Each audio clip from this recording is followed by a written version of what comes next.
Bonjour à tous, merci d'être avec nous dans le Rendez-vous des pros, une émission produite par Open Media et diffusée sur capital.fr.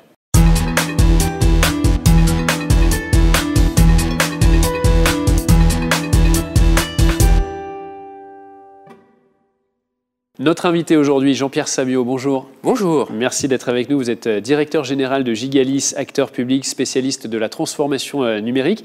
Parlez-nous tout d'abord de Gigalis. Alors, Gigalis, c'est un acteur public qui a été impulsé par la région Pays de la Loire et qui a été créé sous forme de groupement d'intérêt public. Alors, il regroupe 38 adhérents, outre la région et les Pays de la Loire, 2 départements, 2 métropoles, des agglomérations, mais aussi, ce qui est plus original, la Chambre de commerce, le Grand Port de Nantes-Saint-Nazaire, ainsi que les CHU des Pays de la Loire. Les singularités de Gigalis, est-ce que vous pouvez nous en parler? Il y en a. Oui, il dirait qu'il y a 3 atouts principaux qui font de Gigalis un modèle unique en France. Tout d'abord, la souveraineté. Nous avons une souveraineté étendue pour développer une confiance augmentée.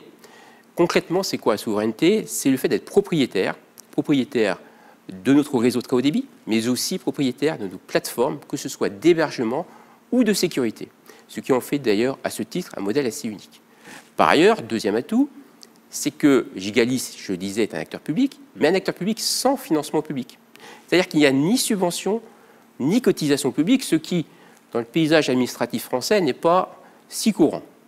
Enfin, troisième atout majeur de Gigalis, c'est une offre de services particulièrement complète. Et quelle est justement l'offre de services de Gigalis? Eh bien, nous avons construit notre offre de services autour des 4 C. C pour connectivité, c'est le réseau très haut débit qui permet de relier 1600 sites dans les Pays de la Loire. Ensuite, C pour cybersécurité. En effet, nous avons construit un bouclier numérique qui permet de protéger les 116 lycées publics des Pays de la Loire, ce qui permet de prévenir les menaces et de faire du filtrage web.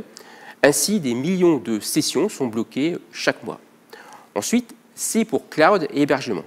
Nous avons une grande capacité d'hébergement d'ores et déjà sur nos plateformes, mais nous allons pouvoir le développer à travers le data center public dont nous venons de faire l'acquisition et qui sera pleinement opérationnel via une optimisation technique et environnementale dans les prochaines semaines.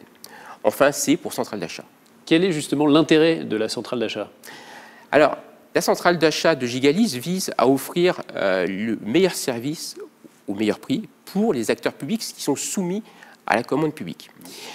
Alors, il y a une différence aussi par rapport aux autres centrales d'achat d'ailleurs. C'est que Gigalis ne fait pas ça uniquement en termes de négoce, ce qui est tout à fait respectable d'ailleurs avec les autres centrales d'achat nationales, mais c'est une activité complémentaire pour Gigalis, et en particulier, ça nous permet de financer nos activités souveraines, j'en parlais tout à l'heure, puisque nous n'avons pas de subvention publique.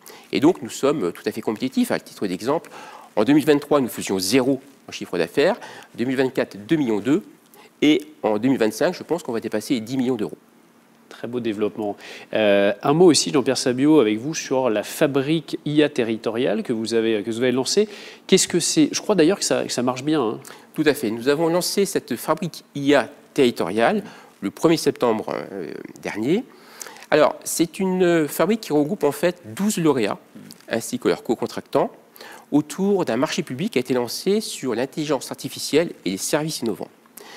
Et là encore, c'est assez unique, je dirais pour 3 raisons. D'abord, c'est une centrale, c'est une offre fabrique IA territoriale qui regroupe aux 3 quarts des PME. Alors, je me permets d'insister parce que c'est important ça. Vous savez qu'en fait, les centrales d'achat, en particulier nationales, référencent surtout des grands groupes nationaux ou internationaux d'ailleurs parfois, et c'est très compliqué pour les PME de pouvoir accéder à la commande publique. Avec ce référencement Gigalis, elles peuvent aller partout en France, partout où il y a un acteur public soumis à la commande publique pour faire des propositions d'offres. Par ailleurs, nous avons une offre complète là aussi, puisque nous avions fait 3 lots qui permettent d'aller de la sensibilisation à l'intelligence artificielle jusqu'à des solutions complètement opérationnelles, et enfin même à des solutions sur mesure qu'on appelle open source. Enfin, je dirais que pour avoir fait donc, le lancement le 1er septembre, ce qui est bien, c'est l'enthousiasme qui en est ressorti. C'est-à-dire que tous ceux qui étaient présents ont tous dit on a envie d'y aller, on a envie de travailler ensemble, et d'ailleurs, ils se regroupaient ensemble à l'issue pour dire pourquoi est-ce qu'on ne pourrait pas travailler ensemble et comment on peut faire pour avoir une sorte de task force territoriale en matière d'intelligence artificielle. C'est bien. Et vous évoluez avec votre temps. Merci beaucoup, Jean-Pierre Sabio. Je rappelle que vous êtes directeur général de Gigalis. Merci d'avoir été avec nous sur ce plateau. C'est la fin de cette émission. On se retrouve bientôt pour un nouveau rendez-vous sur capital.fr.